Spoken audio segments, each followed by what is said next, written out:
So many people I've talked to often have to take the road less traveled for a bigger purpose. Keep blooming where you're planted. You never know. You never know when the door is going to open for you. So if you wake up with expectation, you have a big vision and you keep making course corrections, and then you're available for new opportunities, you would be amazed what can happen in your life.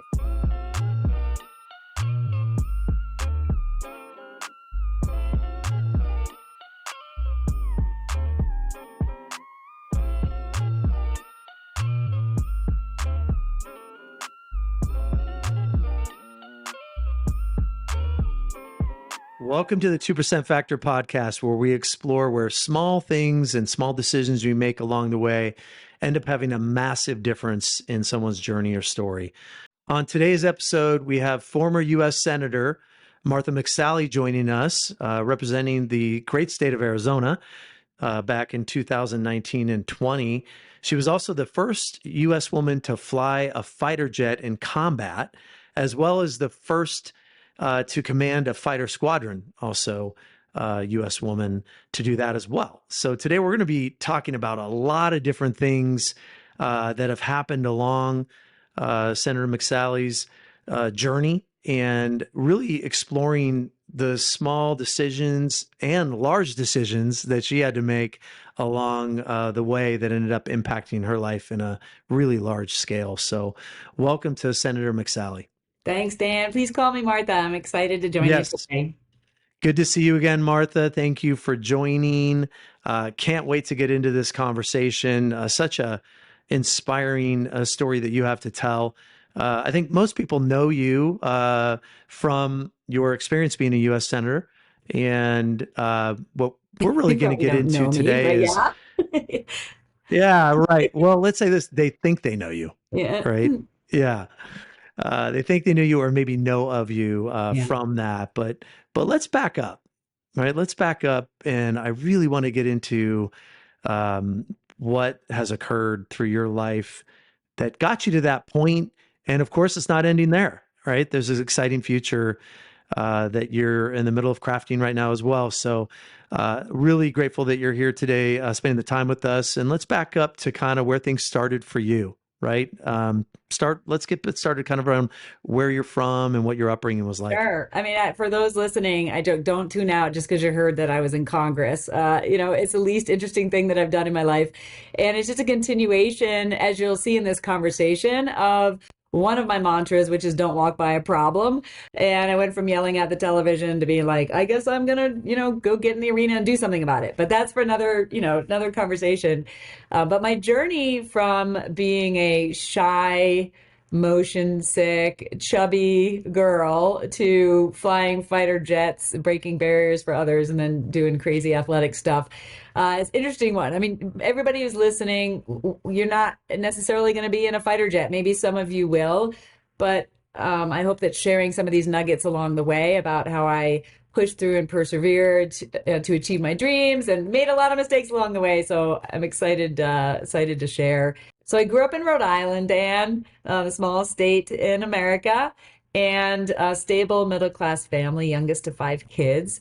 And I, lived in the same house nearly all of my life, and was really blessed to have kind of a stability, being told I could be anything I want to be. But I was a shy kid, a little tomboyish. Got involved in sports. My best friend was a boy who lived 2 doors down, and I was just really blessed to have that kind of stability as a kid. My dad came from pretty tough circumstances. I didn't realize this till later. Started working at the age of 8. Never stopped. Dad passed away before he was born. Mom passed away when he was a teenager, and just didn't have a lot of opportunity. But some people believed in him, said he needs help getting an education, and helped him get a work-study scholarship. And then he served in the Navy, like your dad did, and used his GI Bill. And he was really driven to pay it forward with gratitude for the opportunities that he had. So he grew up just in a family where he just wanted to make a better life for us kids and for everyone around him, and serve where he could. And I was just blessed by that. I didn't even understand any of that at the time. It wasn't until later that I understood the context of how I, intercepted that trajectory of his life and my mom's life. So it's really weird how that happens. Yeah. Yeah. exactly. By the way, before you continue on with the rest, what exact job do you have when you're 8?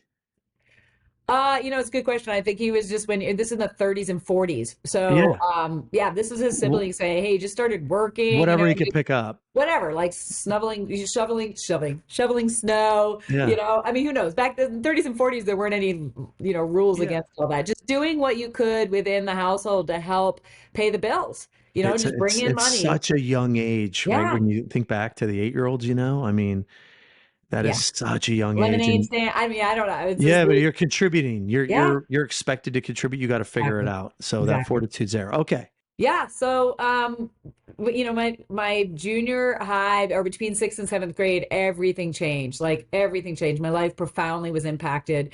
One day we were just hanging out as a family, just over the summer down at the beach, and my dad wasn't feeling very well, went upstairs to lie down. And then my brother and my mom took him to the hospital later and came home that night and said that he had had a heart attack and he was recovering, he was going to be fine, and we just needed to help him. And I didn't know what a heart attack was. I was 12.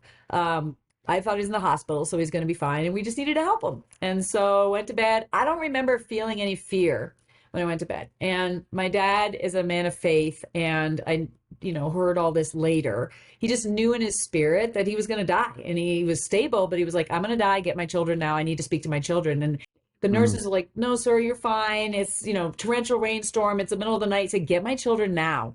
So I got wrestled out of bed in the middle of the night and thrown in the car, and I was just like, what is happening? And got to spend some time with my dad. Didn't understand the context at all, and had conversations like everybody who's listening. Think about the mundane conversations you may have had with your loved ones. Hopefully you didn't have a fight, but just talking about mundane things in life, because that's where the beauty actually is, honestly, yeah. is in the mundane things in life. We talked about sports and school and swimming and the dog and my friends and siblings and different things. And Yeah. among that conversation, my dad told me to make him proud, and he passed away the next day. He had another heart attack. He knew he was going to leave, and thank God he acted on that. So I was able to have that last conversation with him. But I then, my life just, I got hit by a 2x4. I Yeah. went from everything being stable to my, like, the trauma of my dad being gone, and my mom then going back to school, back to work, and her suffering, just turning that into kind of action to take on being a widow, single mom, 5 kids. Yeah.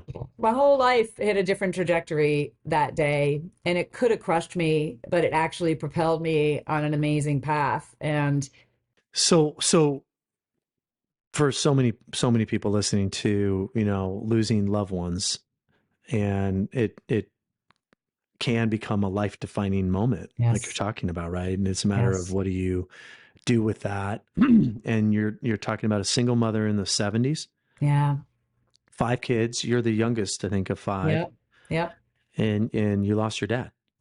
And yeah.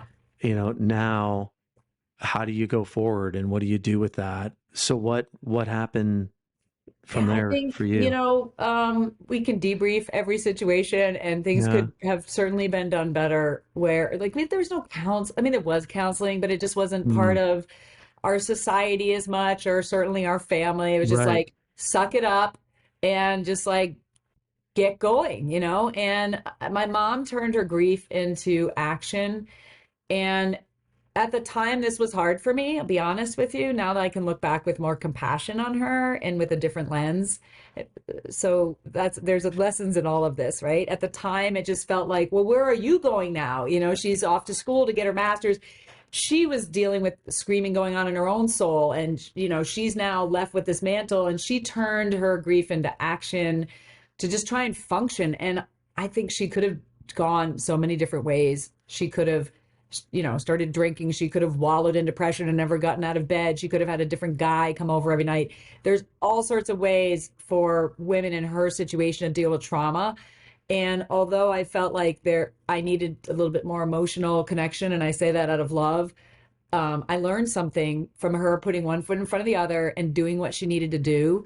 And I learned actually the gift of a little bit of compartmentalization, and dissociation is not a bad thing in the moment to kind of survive. You got to eventually unpack your shit. I Yeah. had to learn, like myself, But that was a helpful lesson for me because if she got paralyzed, I would have maybe then been paralyzed. But instead, I had to get on the bus, go to a new school, even though I had this screaming going on in my soul. They all have dad. He has a dad. She has a dad. They have a dad. Why do I not have a dad? Angry at God, angry at the world, like dealing with this grief cycle while not being emotionally mature enough to figure it all out.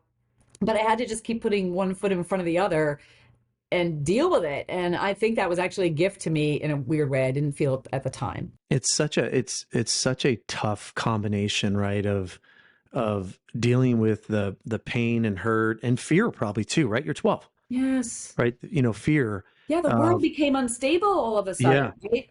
right. All of a sudden your Yeah. fundamental components are Yes. now changed. You're changing schools. You've got a new group of friends. Yes. You're seeing people with their parents and you're dealing with that heartache. Yes. And then at the same time, you're witnessing, observing your mom Mm-hmm. with incredible strength to Yeah. push through and provide. And I think what I'm hearing is how that ended up having like a deeply kind of impactful moment for you that carried through your life. Yes. And I think I wouldn't have understood it at the time. Again, I'm trying to make my dead father proud while deal with the screaming in my soul. And so I'm acting out. I'm, getting in a little bit of trouble, enough to be like, somebody help me, but not enough to like derail myself. And it was not an easy time. But as I then unpacked the, additional difficult things that happened in my life, some of which, I'll share. We've all been through traumas, big T or little t, right? Either like some people listening have been through far worse trauma than what I've experienced. All of us have been through little t trauma, which is just, all the things that happen in life, Yeah. things that, Pain. all of it, right? So I learned some tools that I had to learn I think the best of how my mom reacted, but also grow into like, okay, you got to bring some things back into balance. So, I'll share that then in high school, again, a fatherless kid, I poured myself into my sport. So that was kind of a unique thing that I did. Running helped me just process things and de-stress and deal with my emotions. It was a good regulator for me. Mm-hmm. Having my dog as a furry angel in my life was like a lifeline for me. That's how I survived those years as I think back. That human animal bond is meaningful. And for me, it was like I was acting out, but I was really pouring my stress and my grief into like, I'm gonna go for a run because I don't have the ability to manage the emotions that I'm feeling right now, and I don't want to make it, do something stupid in my Yeah. action. So now I'm a high school kid. I had this amazing coach who was like a father figure, which is what I needed, for when you have fatherless girls and boys, like they need those figures. Same thing with motherless. Obviously, we need those figures in our lives. Yeah. And he was such a blessing. And then he moved on to another job, and another coach came in, and I transferred I transferred that trust to him. And this guy was a predator. And this guy Yeah. was, predators, by the way, that are out there in positions of power, whether it's business or, religious institutions or coaches, like they're out there, and people are more aware of it now than before. They've got a radar to figure out how to find the vulnerable, right, and to build a special bond with them, and then draw them in, and then cross that line and violate that trust, and then keep them in a place of keeping their mouth shut based on fear and other things. And he did that with me. He did that with other girls. I didn't realize at the time, but which was just another like a devastating trauma as a teenager. Like now it's like now this person who I trust is now Yeah. violating that, and my innocence has been taken. I mean, it's just what the, like I can't even explain. I was in very much a kind of a fight or flight situation through those years. Yeah. But as again, I think about as I went through that trauma and in my life, I use these words now. I remember saying actually like, well, it's not happening to me right now, so it doesn't have any power over me. And some people think that's kind of a crazy thing, like just a little disassociative, right? I'm just like, okay, well, I just had something really awful happen to me, but it's not happening right now. But there is wisdom in that, Dan. Like I now realize that again, you got to unpack your shit. Like let's just be clear. At Yeah. some point, you got to deal with the trauma. You have to deal with the impact it's having on you. You have to deal with how it's impacting your current relationships and your choices. But that doesn't necessarily mean, 30 years of counseling. That means whatever path you take to unpack your stuff. But there is wisdom in a view of, if it's not happening to me right now, it doesn't have power over me. I think I now realize there's pain in life and then there's suffering. And suffering is the choice that we make to frame the pain, that we keep ruminating over it and we let the thing play over and over and over and over and over again. And we Right. actually let it rob us of like our current joy and our current relationships. And I had to learn very quickly, like, and there was something, I don't know, innate, I don't know if it was divine. It was just like, hey, it's not happening to me right now. It doesn't have power over me. And I just had to, I functioned that way. And it really, I think it's wisdom for us to use in our lives. What role did, I mean, those are horrific Yeah. things that occurred, right? Yeah. And I'm sure listeners can relate with some Yes. different types So of many people have been experiences. through. Yeah, and thankfully, more and more are being exposed because of the strength and courage of Yeah. someone like you, who's telling your story, to encourage other people to tell their story. I just want to look back and say, what do you think it was for you that might help people? What you dealt with from at 12 and 17, right? Yeah. The death of your father, this predator Abused that's by come parents. in Yeah. to the picture. What was it that helped you carry through that hard time? Like when you look back. As I think about it, some of it was just I was functioning in the moment, again, which can be a blessing, right? Get up, put Yeah, one foot in front of the other, because what can I do today for my life and my future? Well, continue to get good grades, continue to grow as a person. I didn't have the maturity to say it like this back then, sure. but it was, I think about it like, okay, there's things that I've been robbed of, but I'm not going to let any more be robbed from me based on my decisions. Mm. So there's things in my control, there's things outside my control. And But they're so not going to take more from me. they're not going to take more from me than they already did, right? And Yeah, so I think I had other teachers who and coaches, who were blessings in my life. I had other people. I had good friends. I had teachers who believed in me. I was still excelling because I knew, even though I was angry, and there could be someone listening who's got a kid who's dealing with this. Maybe some awful things have happened in their life and they're angry. And what often happens, kids start getting bad grades, getting into trouble. And when I talk to young people all the time, it's like, look, all you're doing is robbing your future. You're mm, literally biting off your nose to spite your face. Like, it's your GPA. It's your doors that are going to be closed. And it may be unfair that these awful things happen to you, but don't add more challenges for you by mm. robbing your future. So I just, I graduated with a 4.0. I was class valedictorian. I was the captain of the track team. I was on the swim team. I had all the class. So I was buttoned up kind of on the outside, even though I was still dealing and unpacking the stuff on the inside. But I was able to survive and thrive as best I could Mm. in I those just, moments. knowing you, knowing your story, I just think, tell me if you feel like this is accurate. I feel like you made a decision. You owned the decision for this not to be your story. Yes. That's how it feels. I wouldn't have said it at the time, but you're absolutely right. I said, like, this is not my story, and Mm, my future is my responsibility. And for the things that are in my control, mm, I'm going to still do the very best that I can. And I'm just not going to let these things hold me down or hold me back. I'm just yeah, not. And in fact, again, at the time I wouldn't have used these terms, but I can look at how, had I not lost my dad and had I not survived sexual abuse by somebody I trusted, I would have not had the fortitude that off I go to the Air Force Academy. Okay. So, like, we can just, I won't bore you with that path, but I was just looking for a way to get a good education, not saddle my mom with debt. I didn't know what I was doing. You're 17 when you make these decisions. I thought paying back in service, would be a good path. I thought I'm a little rebellious. I thought the discipline would kind of keep me with some left banks and right banks to kind of keep me Mm, on a good path. And I also was trying to get away from my coach geographically. Again, there was a survival instinct in me. So off I go to the academy at 18. You get on a plane by myself. I was in the ninth class with women.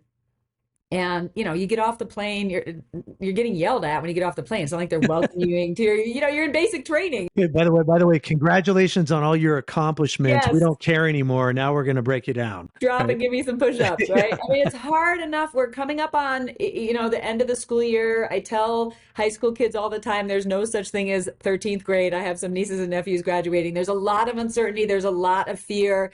There's no rinse and repeat now. We just go back in the fall. Like everything's changing. You have to take your journey. You can't take someone else's journey. You have to take your path, your calling. It can't be based on your boyfriend or your girlfriend or your friends or your family. You've got to have that inner fortitude to take your path. And Mm, for me at the time, I was like, get on the plane. I wasn't sure if it was the right decision, but action brings feedback and then you make adjustments. I thought, well, I could go for 2 years and see if it's the right fit for me. So I went. And I mean, I got there and I found out I wanted to be a doctor. I didn't want to be a pilot. I was motion sick. I had no desire to be a pilot. And I found out when I got there, it was against the law for women to be fighter pilots. And it just pissed me off. And I said, you know what? Like, well, that's exactly what I'm going to do. Don't tell me I can't do something just because I'm a girl. And had I not lost my dad, and had I not been violated by my track coach, I don't think I would have had the inner fortitude to say, that's what I'm going to do. Don't hold me yeah. down or hold me back just because I'm a girl. And it gave me the strength. And actually, instead of crushing me, it actually equipped me and propelled me Yeah. for what was in my future. And I would guess seeing how your mom dealt with adversity, Yeah. Yeah. right? Even if you Exactly. even if you didn't recognize it at that time, No, I didn't. she And she yeah. she role modeled for you. Yeah. You move forward, you tackle Move obstacles. forward, move Yeah. forward. Again, I had to make my modifications, which is like eventually you have to like unpack your shit. And eventually you've got to grieve. Yeah. Eventually you've got to make sure you understand any impacts that those things are having on your Well, we know current how life. important it is to deal with pain in a healthy way. If Yeah. you don't, Yeah, it ends up impacting your future. exactly.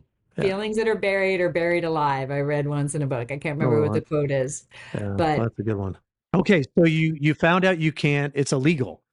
it's illegal. It's illegal to be a fighter pilot Yeah, as a girl. in America at that time when you're at the U.S. Air Force Academy. Yeah. And so, And what steps did you take? So that was a real 2% factor moment for you, right? That was, huge. we Yes. talk about small decisions. That's a Yes. massive decision. But for you, it was okay. Hey, you're telling me I can't do this? Yeah, yeah, I can. Yes. How did you tackle that? Like, how does that work? What do you do to overcome that kind of adversity? For my part, it was a commitment. It's a 2% decision for sure. Don't tell me I can't do something just because I'm a girl. And I just made a commitment that day. I mean, it wasn't like a specific day, right? It was just like there was this, but I made a commitment. I'm going to be a fighter pilot. I'm going to be America's first woman fighter pilot. I just made a decision.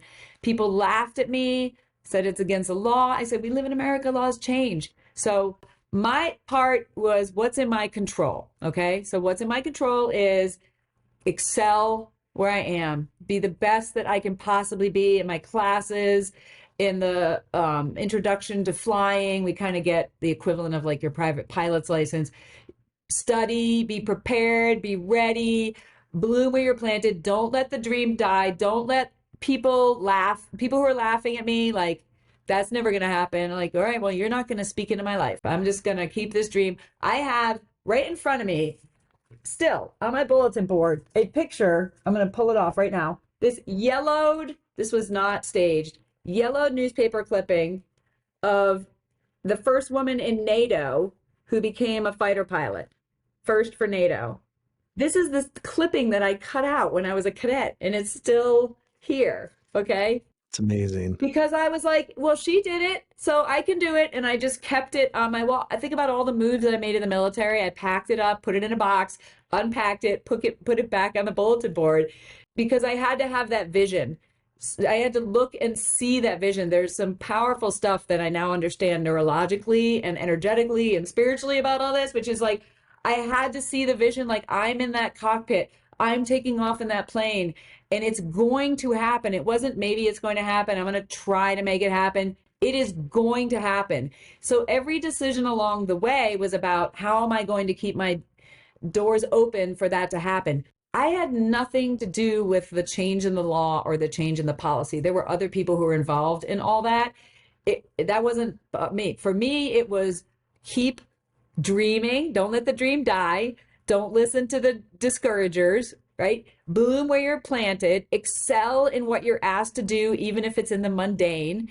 Keep my options open because in case it changed, I needed to be shrewd and smart about it. So when I was picking, I literally went to graduate school at Harvard, Dan, because I was trying to keep my options open to go to pilot training. I actually had to go through a little fight because I was a little too short and then my hand broke. It's a long story. I talk about it all in my book, Dare to Fly.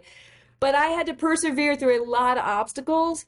But it was all about, oh, yeah, I'll accept this scholarship to Harvard because I'm trying to keep my vision of I'm going to fly fighter jets. It's kind of funny that I was, Would Harvard play a role in that it was increasing your buying my opportunity? time. It was buying me time. Okay. So For it's kind of, buying your time for policy change. it was buying my time for policy change and for me to get my pilot qualification just to fly Got it. any plane, which I didn't have. Of course, I had this amazing opportunity to study national security at Harvard, but at the time I was so singularly focused. This scholarship buys me time. So then I had amazing opportunities there. Bloom while you're planted. I had to get 4 surgeries on my hand. Again, long story, but I eventually got my pilot qualification. I eventually got an exception to policy for my height. I got my hand good enough. And then I went to pilot training and Desert Storm. Iraq invaded Kuwait right before I started pilot training. Desert Storm happened during pilot training. And while I was in pilot training, Congress repealed the law. So I thought I was going to go fly a fighter. And this was now 1991. I started the academy in 1984. You guys can do math. 7 years later. So this was not overnight. The law changes, but the Pentagon wouldn't change its policy. So I graduate from pilot training near the top of my class and I can't pick a fighter still. So I think about those 2%. The 2% factor was I'm going to be a fighter pilot. Like Okay. it was, you had a true north that was set. Yes, It doesn't matter. I'm going to become a I'm fighter going pilot. to be a fighter pilot. Period. Period. And so I had another choice to make, which was when I graduated pilot training, if I picked a cargo plane or an air refueling plane, I knew they were never going to cross me over if they ever changed the policy. Because once Okay, you're in one, so just to go yeah. there for a second, Martha. So that's because that option was given to you because that's what's happened in the past, right? With Women were only WASP. allowed to fly planes that weren't armed. We used to joke that we could get shot at, but we couldn't shoot back. Okay. So So if back I in World picked War II, that's what would happen, right?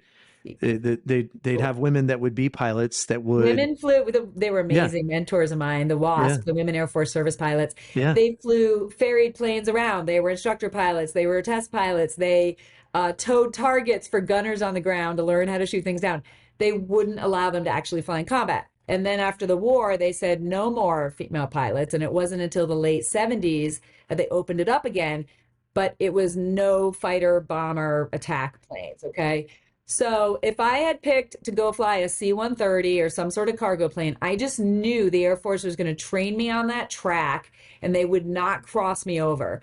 So instead, I picked an assignment to be a T-37 instructor pilot at a little base in Del Rio, Texas, which was not what people who graduated with my class ranking picked, right? It was like there was no way those were not desirable assignments. But I was like, well, I'm going to keep building my airmanship and my experience. And, as an instructor pilot, teaching allows you to become a better pilot. And then it keeps the door open. Keep that door open. And it paid off. So let's talk about that for a second because I think that's interesting. So many people I've talked to that have achieved success and achievements through their life often have to take the road less traveled Yes. for a bigger purpose, right? That might be accepting a position that makes less money, Yep. but it's got a bigger vision to it because Yes. you're focused on where you're going. Yes. That's exactly it. It was almost 10 years from when I showed up for basic training to when I eventually took off in an A-10 Warthog. And here's my little Warthog here. This is the plane I flew. It was almost 10 years. And it was not a glamorous, desirable job to be a T-37 instructor pilot. But I chose it because I had a bigger dream and I had a bigger vision. And it had attributes that would allow me to grow towards it. So it wasn't like two steps back. It just Mm, wasn't desirable. right. It wasn't sexy, it wasn't whatever. But I had this dream and I wasn't going to let the dream die. And so I didn't have a chip on my shoulder, right? You could, because some people could be, oh, I'm just pissed off. It's not fair. Okay, whatever. Keep blooming where you're planted. You never know. You never know when the door is going to open for you. For anyone listening, you never know where you're going to be sitting on an airplane next to somebody who, that relationship is going to change the, trajectory of your life. You never know. So if you wake up with expectation, you have a big vision and you keep making course corrections and then you're available for new opportunities, you would be amazed what can happen in your life. For me, timing is also a part of it. I mean, timing is a really big deal, but I'm an endurance athlete, so the timing was 10 years and I was willing to wait it out and to make decisions to keep the door open. And then eventually when the policy changed, it was 30 years ago, April, where they called me and said, we're about to change the policy. We've identified 7 of you women who earned a fighter out of pilot training since the law changed. You're not flying cargo or tanker. So it all paid off. They're like, now there's Right. 7 of you. We called your commanders to make sure you're going to be able to stand up to the pressure of being the first. And the last thing is calling you. Are you in? You desire to do this or not? And I was like, hell yes, of course. Of course, right? So you just got notified that you are going to be the first woman, or it Yeah, really, I was in the first group you were selected in to the train. first group of Yeah. women selected in the history of America to fly a combat jet in action. So what happened from there, and then how did you end up leading a squadron? Like, what's that story? So, I mean, what a crazy, unbelievable, trajectory of my life, right? It was incredible. Also, not easy for sure. So our 4-star general, you can see on social media, I've made some posts with this picture. Our 4-star general had testified before Congress, who's in charge of the whole Air Force, saying he doesn't want women being fighter pilots. He'd rather pick a less qualified man over a more qualified woman. And then the law changes, then the Secretary of Defense changes the policy, and he has to either implement it or he needs to resign. So Wow. we're standing at a press conference, 3 of us, and they said, watch your body language. We hated this guy. He was an a-hole, right? And so he's talking as, he's making this big announcement, and here are these 3 amazing women that are going to be our first. And I'm sitting there with my feisty little, look, and I'm giving him side eyes. It's a hilarious photo. So they announce, the change. And then for me, timing wise, it was actually almost a year before I started my training, just because of the timing of all this stuff and the integration that was happening. And so some of the others actually started training at different time. But the leader sets the tone, right? The leader sets the tone, and he was against it. And so, of course, we had to deal with some hostility. We had some Neanderthals who really didn't want women in I was fighters. curious about that, right? Yeah. Because I've talked to my mom about, back in her era of what it was really like working in the setting she was in, and it just, you know, terrible, terrible environments. Yeah, and And so, it's leadership sets the culture. So yeah, when 4-star says he's against it, then it kind of percolates down and almost gives license to right. hostility. And then it depends what kind of commander you have of your squadron. People see this in the workplace. You could have an amazing CEO, you could have an extraordinary core values of your culture, but if your immediate supervisor isn't embodying any of that, that's why people often leave. It's their immediate supervisor. It's so true. So, your squadron commander is really your first level. I mean, you're literally going to war, and this person, is responsible for your lives. So I had some hostility when I first transitioned. It was not easy. I think my experiences in life before that gave me the fortitude and the grit to go, like, I know what I'm getting into. I think. I mean, I didn't know exactly what I was getting into, but I knew we were paving the way. I knew it wasn't going to be easy. I knew I'd maybe have to work twice as hard to get half as far. I knew everybody was watching. And if we made a mistake, they would say, women don't belong here. But, guys make mistakes every day in flying training, and nobody says men don't belong doing it. But it is what it is. So I just had to like manage what was going on inside me to make sure that I focused on like get up every day, just do the best that I can, study harder than anybody, prepare better than anyone, take constructive criticism, just keep learning, keep growing, and just prove them the plane doesn't care if you're a boy or a girl, just cares if you fly well and shoot straight. That's And so the good. cool thing is we go to the bombing range and we practice dropping practice bombs, and like those numbers don't lie. You get scores. You get scores. Like it's not a subjective thing. And we actually like have little internal like money bets with each other Hmm. about it. And so like I was like, well, let's just win the bombing competition. Let's just bring the money home. Like it's very objective. Were you better than them or were you not? And so I just focused on doing the best that I could every single day. It was very lonely, I will say. There's some real jerks out there that was spending a lot of energy to denigrate us and to hope that we failed. Local leadership really mattered. My first commander was a jerk, but he very quickly transitioned out just on his normal rotation. And I had really great commanders after that. And we deployed pretty quickly after I went through six. So you go through like a 2 month training of basic fighter fundamentals, anybody who's going to fly any fighter jet. And then I went through 6 months of A-10 training. Then I went to my operational squadron and we deployed. So there's nothing like being in combat and having people's lives in each other's hands, flying on each other's wing, that like kind of puts those shenanigans aside. Right. It's a bigger purpose, puts that Right. camaraderie. Yeah, I'm it's not like curious. office politics. It's like, hey, I got your back, you got mine. Yeah. We're all in this together. The enemy's out there. And I think Well, that you're that talking that life or death, right? So yeah, it's yeah, a time to come together. It's actually encouraging to hear that happened, right? yeah. That gives me promise.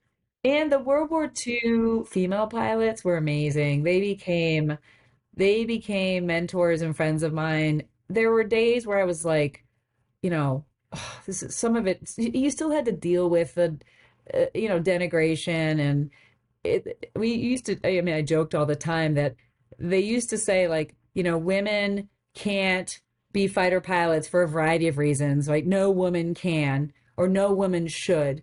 And one of the arguments they made was like, women are too emotional to be fighter pilots. And I joke, I've never met a more emotional group of people than those who were arguing that no woman should fly this plane. It was a pretty emotional argument that, again, comes from insecurity. I now Yeah. know I could, again, I can look back with more maturity. It comes from insecurity. A lot of Well, those, and also like, and also control, yeah, right? It's control too. yeah, It's yeah, thank goodness we've made progress there. Do you feel like there's been progress there? I'm curious. yes, I'm sure you stay in touch with people who are also in, the that field. Yeah, yeah. what do you hear and see? We've come a long way for sure. I mean, we're dealing with humanity, so we always have more growth that needs to happen as far as how people show up and how they treat each other. I found like right when I settled, I thought, oh, we finally arrived. Then like a new person would transition into the squadron, or I would go to a new job and like, oh, we have to start all over again.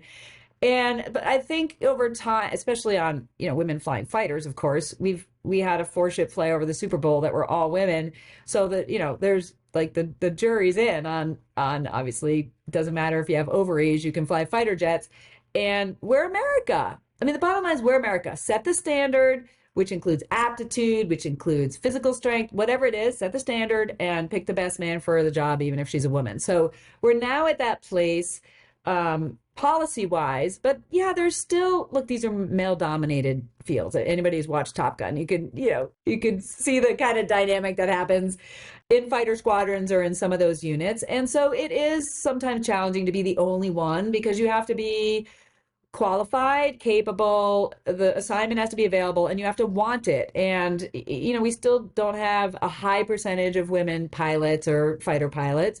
But all those things have to come together. Girls have to dream about it and see that that's a path for them.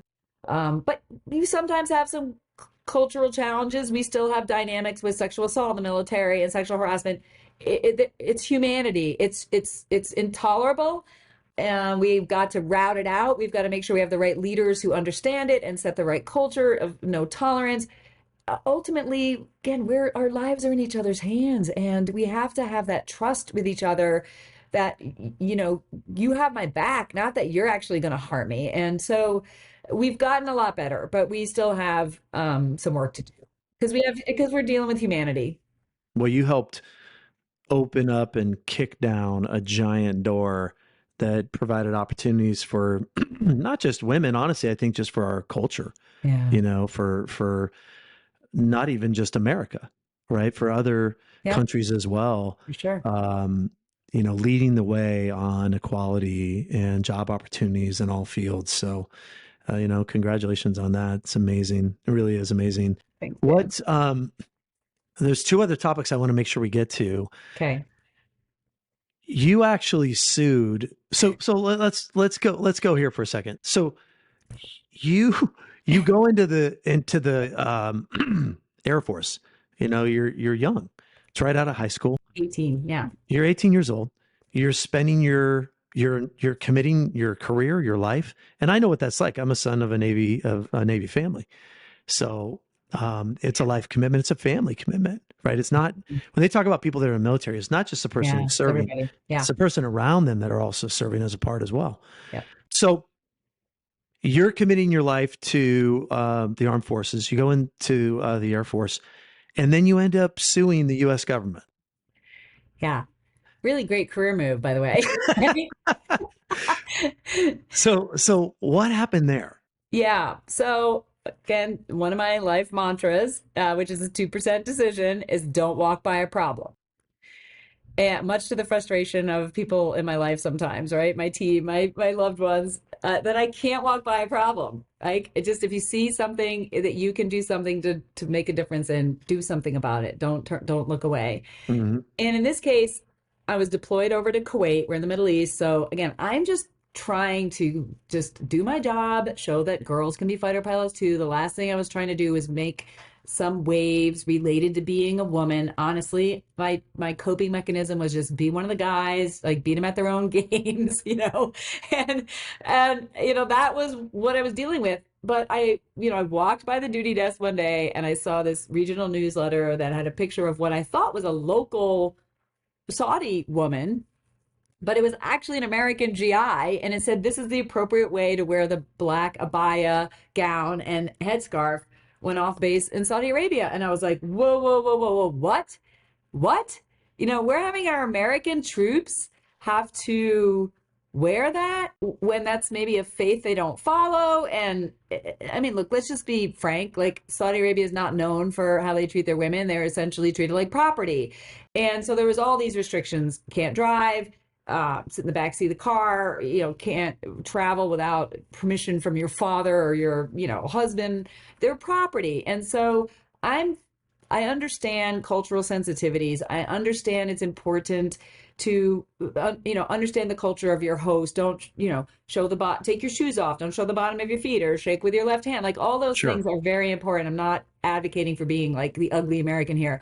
But this one was a very specific, when we're here to protect our national security interests and theirs, we were basically saying we're going to treat our U.S. service women like the Saudi women are being treated. And I'm like, is not okay with that.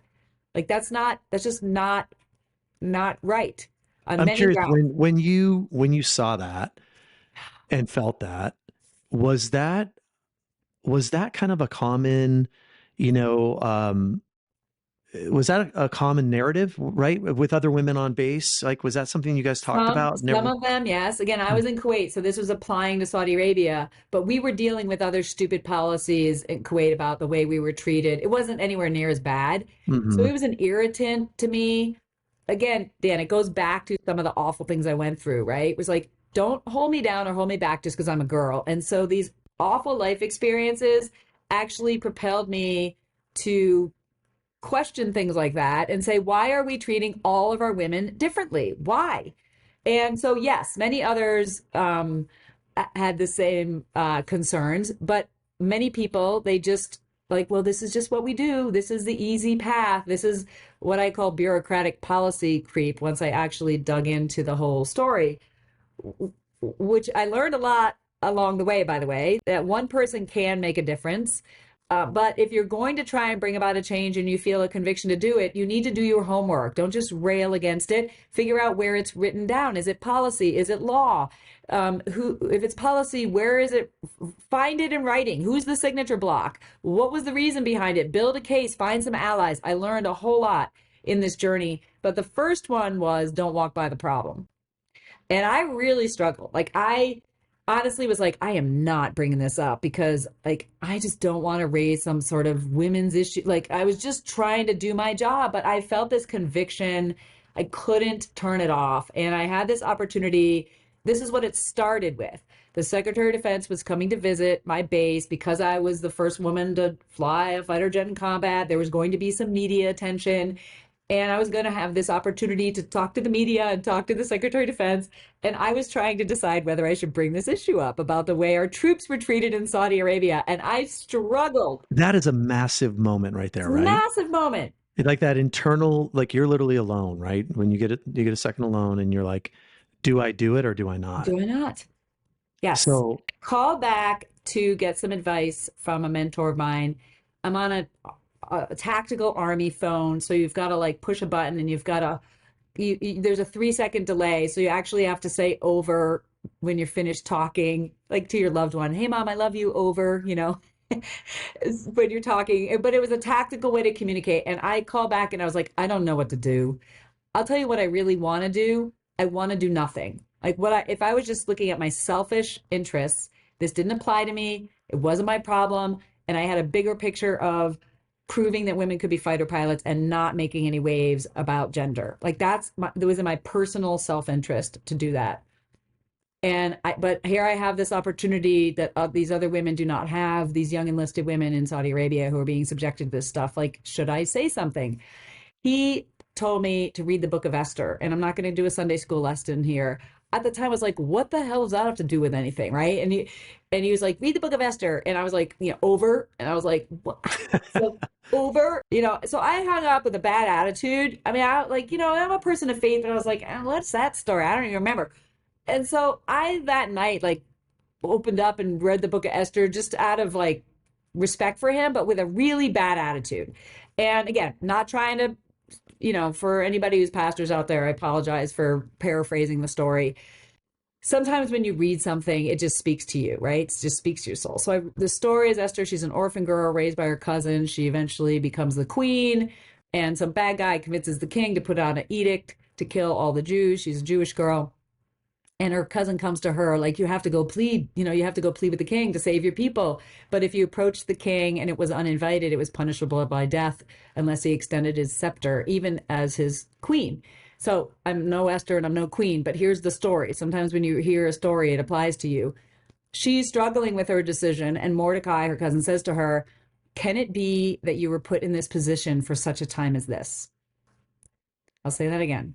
Can it be that you were put in this position for such a time as this? And when I read that, Esther 4:14, it spoke to my spirit in a very profound way.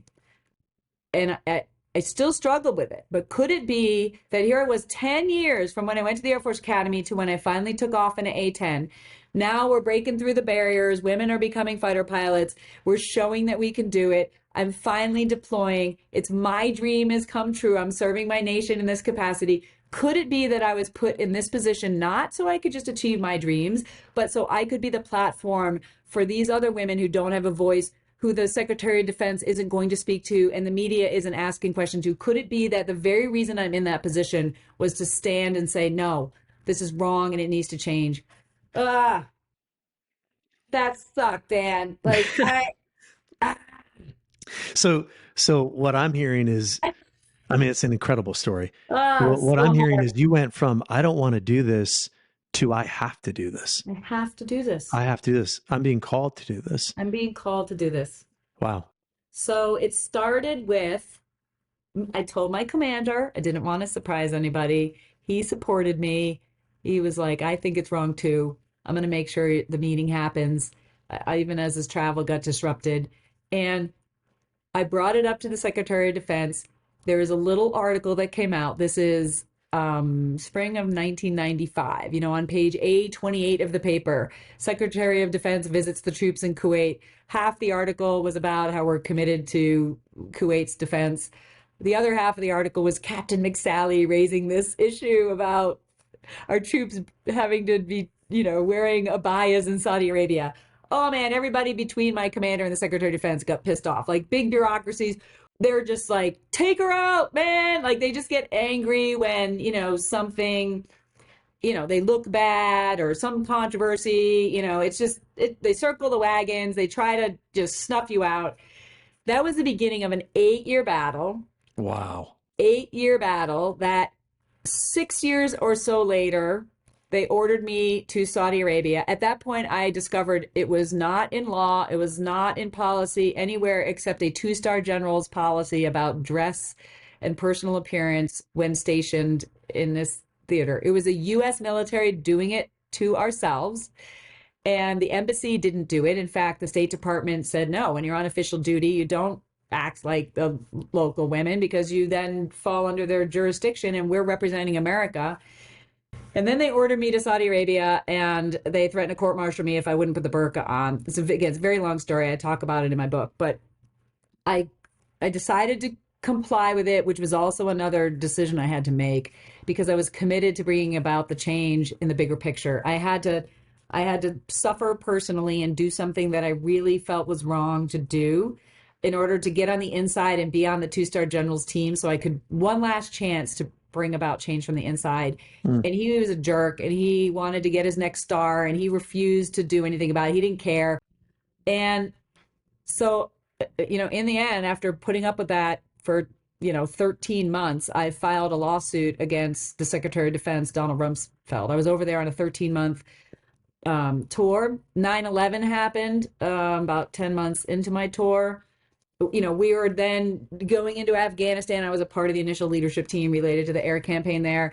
And I remember, we're freeing the Afghani women from the burqa. And I was like, does anybody see the irony that the people who are freeing them are actually being forced to wear burqas? Right. Anyone see that here, And so the motive to sue, right, Rumsfeld at that time, the U.S. government, was you felt like that would, enact change.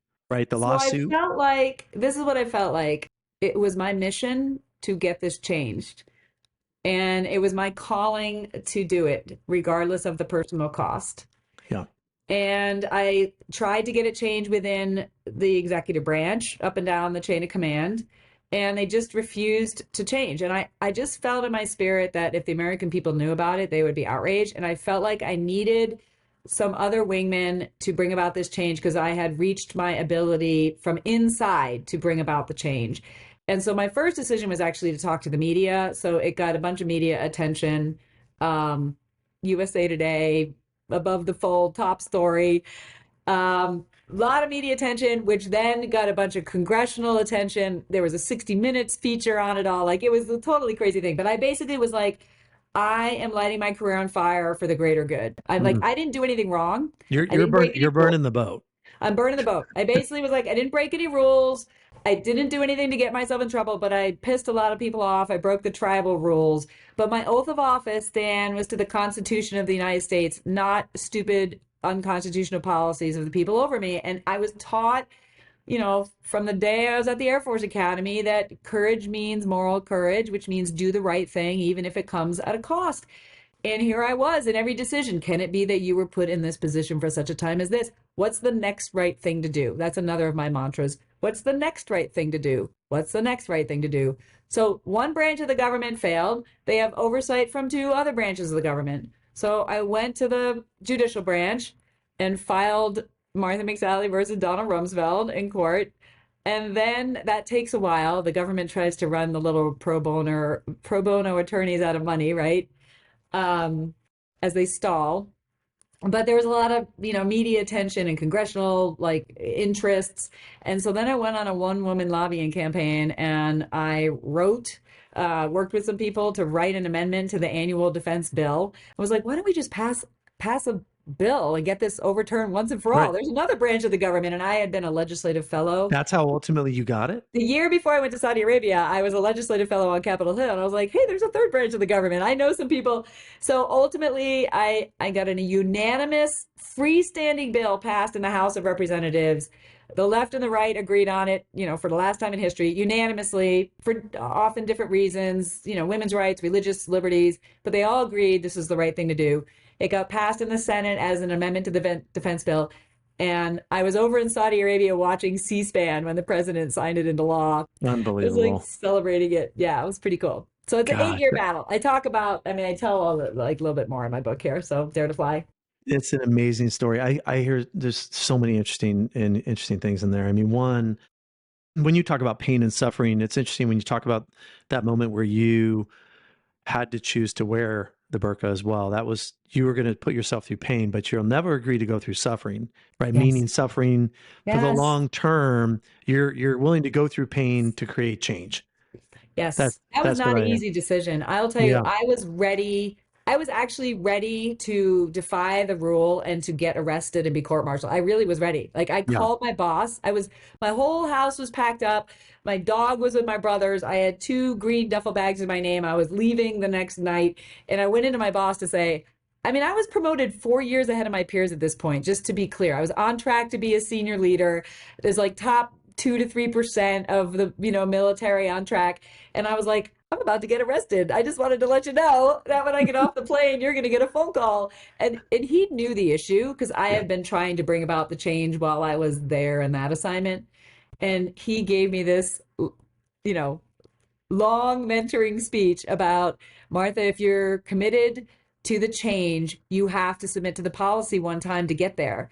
If you're just committed to making a statement, making a point, then go ahead. Like, defy the order. They will take you up on charges. They will court martial you. They will kick you out of the Air Force, and you Well, will. yeah, and then you lose your ability to create Yes. change, right? Yes. So And it's my something, like my feisty Irish fighter pilot gut, who at this point was like ready to burn the boats. I was like, yeah. bring it on, man! Like I was ready. Like I was Let's ready to go. pay the price.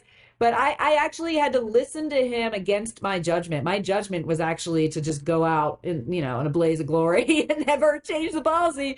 So I had to listen to his discernment. But I remember sitting in the back of that car. I land in the middle of the night. We're in a convoy with dark tinted windows, and they're like, sit in the back seat of the car and put on this abaya. I was so pissed, Dan, because I was like, how many effing women in our armed services have had to take a ride like this and be treated like this? And when it was ridiculous, like the whole thing was ridiculous. Like, first it was about cultural sensitivity, and then it was about like counterterrorism, like, oh, we want to Yeah. blend in to avoid terrorist attacks, which is so like, oh, let me get this straight. So the convoy of American vehicles is traveling from one military base to the other with their dark tinted window Suburbans in the middle of the night. And there's a, jihadi on the side of the road with his RPG, and he's got it in his sights and he's about to launch it. And then he goes, well, wait, I see a woman in the back seat wearing an abaya. Maybe they're not Americans after all. And so he doesn't shoot. Like the whole thing was just stupid, right? Yeah. And Well, and there's tremendous lessons in the yeah, story you just told for everybody. yeah, In terms yes, of, like you said, researching and knowing yes, what the true problem is and how do you solve it, to being very intentional about what's your purpose. All right, the story of Esther, and then yeah. in terms of what's your best path What's to your best create path? change, and Yep. where is pain okay and where is it not. Yeah. So thank you Yep. for sharing it. And It's being creative too, yeah, like be open to different paths because, one path may not work. So I had to look for other paths. Don't give up, right, persevere. Look for allies, right? yeah, Look for allies. You can't do this by yourself. And here's another lesson is I would often get frustrated. My previous boss who talked me into wearing the burqa, I would get frustrated like they weren't doing enough. And other people who were supporting me, like they weren't passionate enough about it. Wasn't moving fast enough. And one of my supporters, who was a colonel, said to me at one point, my call sign was Wedge. He was like, Wedge, don't shoot the friendlies here, okay? And that's when we fly in combat. Obviously, you want to shoot the bad guys. You don't want to shoot the friendlies. And he was basically saying, with your passion, for the listeners, there's probably people out there that are super passionate. They want things to change. They don't understand why it's not happening fast enough. don't shoot the friendlies. Like your allies are there to help you. They may not have the same urgency as you do, but like find them and be patient with them and find creative ways to work with them. Don't go after them, right? Absolutely. Yeah. No, amazing. Thank you for sharing that. It's it's interesting too, right? From there, you already accomplished pretty tremendous things in terms of, even if you look back, before becoming the first fighter pilot in combat, you also had great grades, got in the Air Force, got into Harvard, already knocked down some massive doors, then more opportunity for you to knock down more doors. And then you go into politics. Yeah. And then you go into politics. This is what I mean by when we started this conversation. Most people know you or think they know you from your, being a U.S. senator representing the great state of Arizona. So I'm curious. There's something I want to ask you, and I have never heard anybody talk about this before. So I'm curious. I'd love to talk about politics without talking about policy Yeah. for a Yeah. minute. Yeah. And what I want to know is, you kind of look at people that transition into politics. We all have opinions. We're right. We all talk with our family, our closest friends about Yeah. politics. And then you just like you weren't a politician. Yeah. You weren't. You're in the Air Force and you're serving. Um, and then you transition in.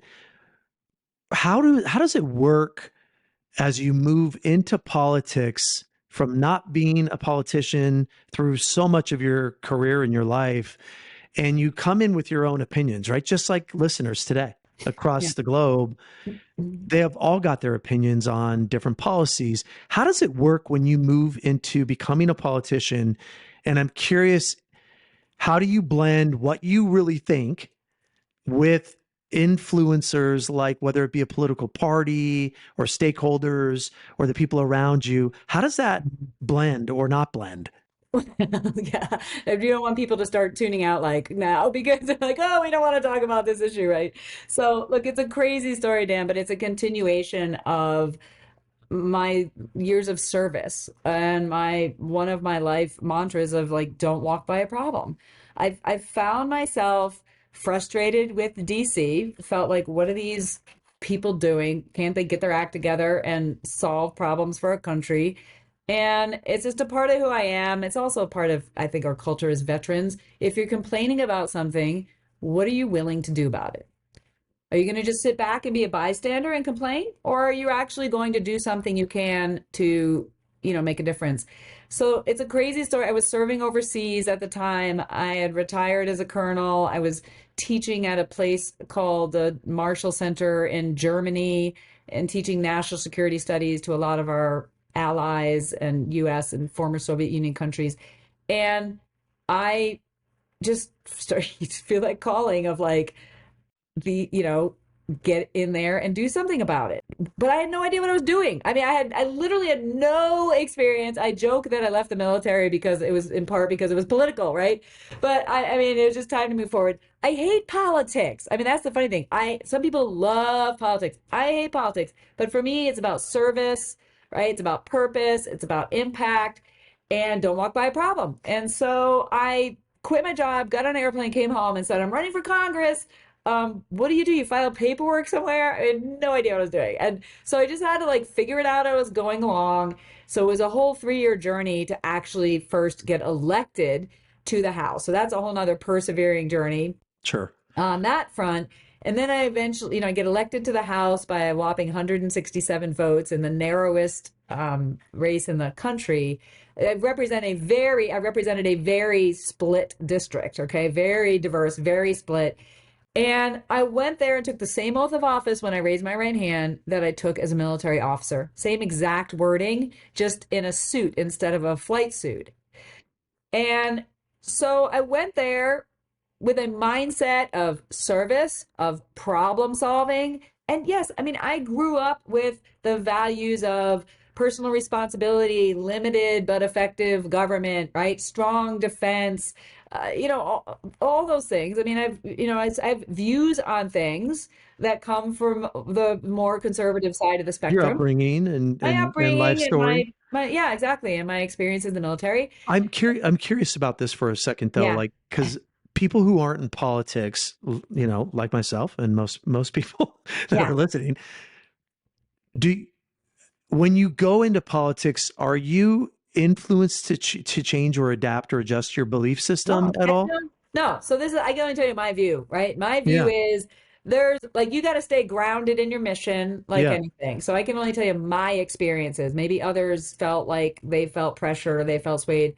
I did witness, I think, some of that with the way the media talks about things, the way social media talks about things, with people protesting or people, trying to put pressure on them. I can just tell you, I stay grounded in do your homework, right? They're really complex policy issues that we're often dealing with that want to be simplified on social media to this or this, right? And then like good or yeah, evil, right? And like yeah, we're responsible for like solving really complex problems. Like how do we bring down the cost of health insurance and healthcare in a really complicated system in a way that has accessibility to people, but doesn't actually, it's actually doesn't incentivize bringing the cost down. So again, complex issues. Okay, so do my homework, bring in experts to advise me in areas that were not my expertise, but I had to also be a quick study.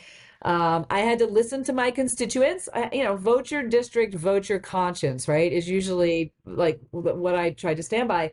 What is the best thing to do? And it was easy when they were 90-10 decisions. That was easy. Like, oh yeah, this is obviously the right thing to do. right, um, when they were like 51-49, like, man, those are hard decisions because the founding fathers set it up, by the way, that there can't be massive change even when people want to demand it.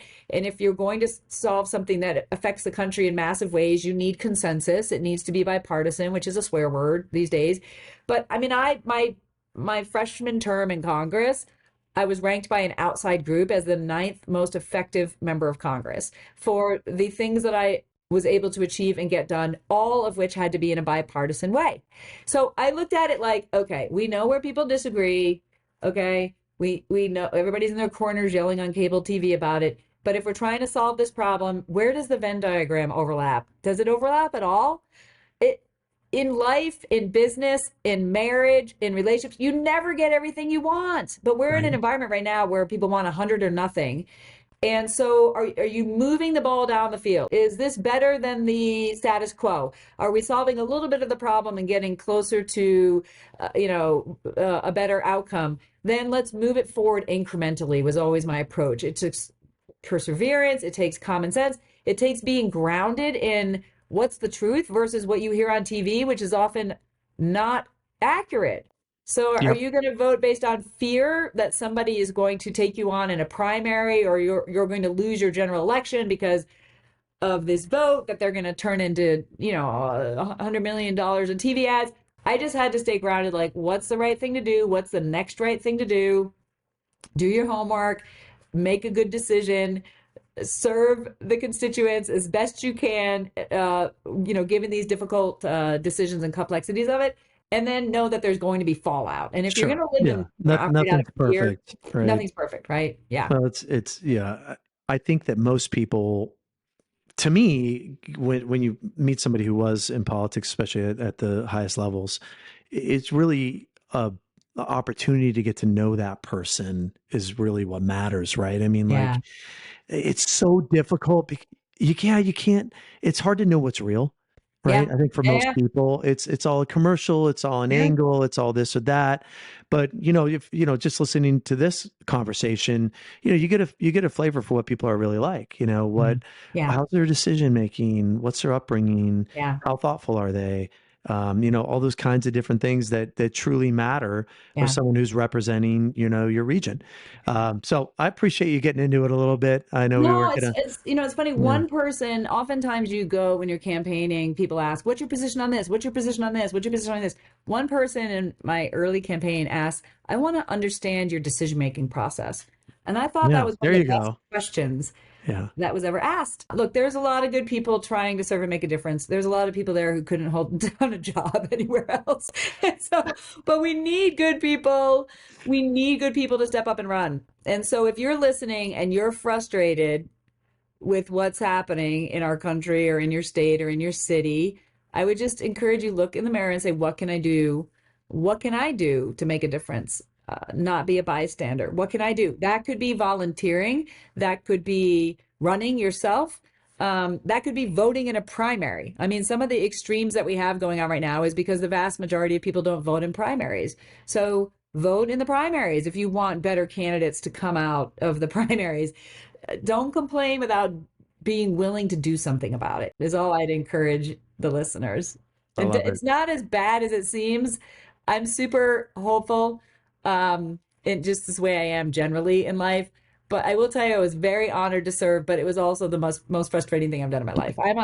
I'm an ROI kind of gal, right? I'm on like, right, I'm gonna put this level of effort in, and just sometimes it's like, You it's want more to, yeah. frustrating than, Afghanistan, because you're at least in Afghanistan, I knew my wingman wasn't going to shoot me down. Yeah. All right. Um, really, really unbelievable story today. I think if we had to reflect kind of the major milestone 2% factor moments in the conversation, it's Yeah. to me starts with your upbringing, right? And um, the things that impacted your life. Um, some, really, really Awful. Yeah. difficult, awful things that you decided to embrace.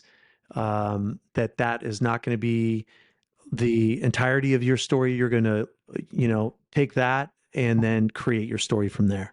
And that, Exactly. The way I say it is these things happen for me, not to me. mm, And I think that's a decision we can make every single day. If we make a decision every day, everything that happens today happens for me, not to me. And everything is a growth opportunity. Everything. Our mistakes, our bad decisions, and awful things that happen to us, that is a mindset decision of everything, even the most difficult things are an opportunity to grow and learn. yeah, That's a 2% decision. yes. Then moving into military and the choices that you made along the way. I think for listeners, it's inspiring that, when you look at the track record, you look at the journey, it's all connected. Yeah. It is really all connected, right? Yeah. Your choice to knock down doors because you didn't want to walk past a problem, and then Right. that led you to um, your accomplishments in terms of combat and being a fighter Yep. pilot, Yep. leading the squadron, and then your changes you made in terms of policy overseas, and then moving from there into politics. And it's just a tremendous story of fortitude and resilience and strength and humility.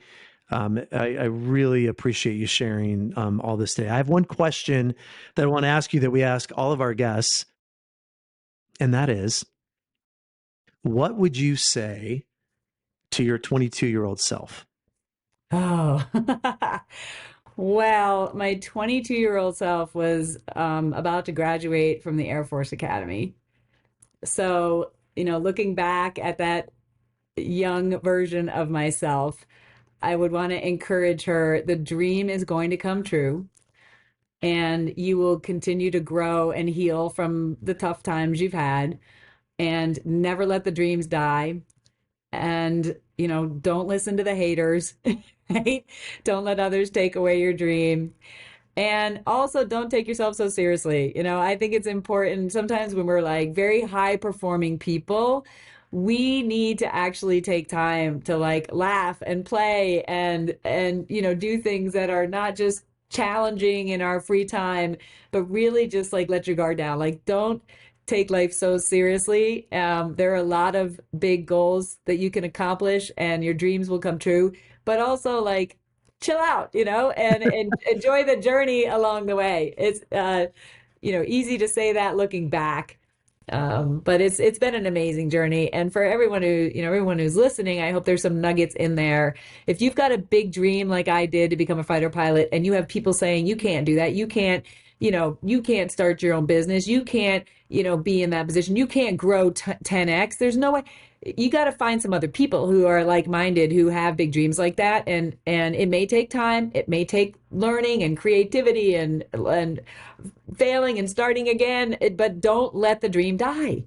And if you just decide it's going to happen, like it's just going to happen, then you start making decisions along the way that will help you grow and learn and shape, how it's going to happen. But it's going to happen. And then just, don't walk by a problem. One person can make a huge difference, but you've got to be willing to step up.